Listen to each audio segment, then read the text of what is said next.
Hello friends, मैं doctor Priyanka स्वागत करती हूँ आपका अपने यूट्यूब चैनल @डॉक्टर प्रियंका 287 पर।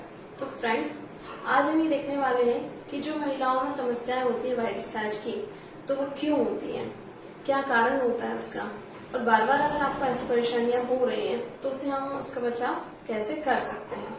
तो फ्रेंड्स, इस वीडियो को एंड तक जरूर देखिएगा और अगर आपने अभी मेरे चैनल को सब्सक्राइब नहीं किया है तो मेरे चैनल को सब्सक्राइब कर लीजिएगा, ताकि भविष्य में आपके लिए ऐसे टॉपिक्स को लेकर वीडियोस बनाती रहूंगी। तो आइए, सबसे पहले हम ये जानते हैं कि जो वैजाइनल डिस्चार्ज होता है वो क्या होता है। तो जो वैजाइनल डिस्चार्ज होता है वो एक लिक्विड होता है, म्यूकस फॉर्म टाइप का डिस्चार्ज होता है, जो कि जनरली हमारे वैजाइनल से एक्सपेल आउट होता है। तो जो वाइट डिस्चार्ज होता है वो बनता किस चीज से है?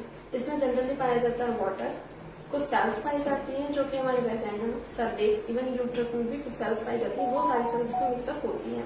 देन इसमें म्यूकस फॉर्म होता है। इसके अलावा कुछ बैक्टीरियाज भी इस डिस्चार्ज में जो है ही पाए जाते हैं। ये जो बैक्टीरियाज होते हैं वो हमारे वैजाइना के हेल्दी बैक्टीरियाज होते हैं, जो कि हमारे वैजाइना के हेल्दी पीएच को मेंटेन करने का काम करते हैं। अब नेक्स्ट क्वेश्चन ये आता है, क्या वाइट डिस्चार्ज नॉर्मल भी हो सकता है?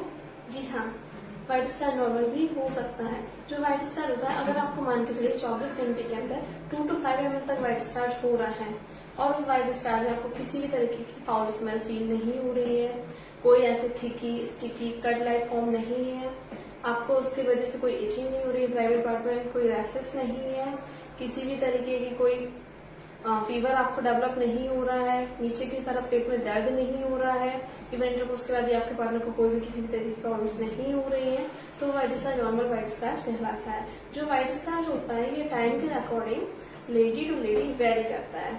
जैसे कि मान के चलिए कुछ कंडीशंस होती है कि जैसे आपकी प्रेगनेंसी है, प्रेगनेंसी के टाइम पे आपको वाइट डिस्चार्ज का फ्लो थोड़ा सा बढ़ जाता है।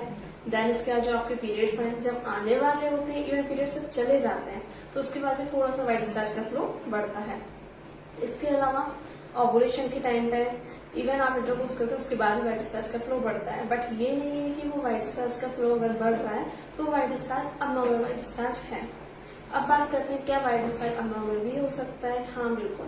अगर आपको किसी भी कंडीशन में जैसे वाइट डिस्चार्ज हो रहा है और वो वाइट डिस्चार्ज की वजह से आपको पेट भर रहा है, रैशेस हो रहे हैं, इचिंग हो रही है बहुत ज्यादा, बर्निंग सेंसेशन है, यूरिन करने में पेन हो रहा है, नीचे की तरफ एब्डोमेन में पेन है, पीछे कमर में आपको दर्द होता है, इंटरकोर्स करने के बाद आपके पार्टनर को वहां पे कट्स लग जाते हैं, उन्हें इचिंग होती है, उनको बर्निंग फील हो रही है, तो ये सारी कंडीशंस होती है कि वो वाइट डिस्चार्ज अबनॉर्मल कंडीशन में कहलाता है। इसके साथ ही अगर आपको अपने वाइट डिस्चार्ज है अल्टीमेटली कोई भी चेंजेस फील होते हैं, जैसे कि जस्ट लाइक जो हमारा वाइट डिस्चार्ज नॉर्मल होता है वो म्यूकस लाइक फॉर्म होता है, बट अगर वहां पे अगर आपको कट लाइक फील हो रहा है,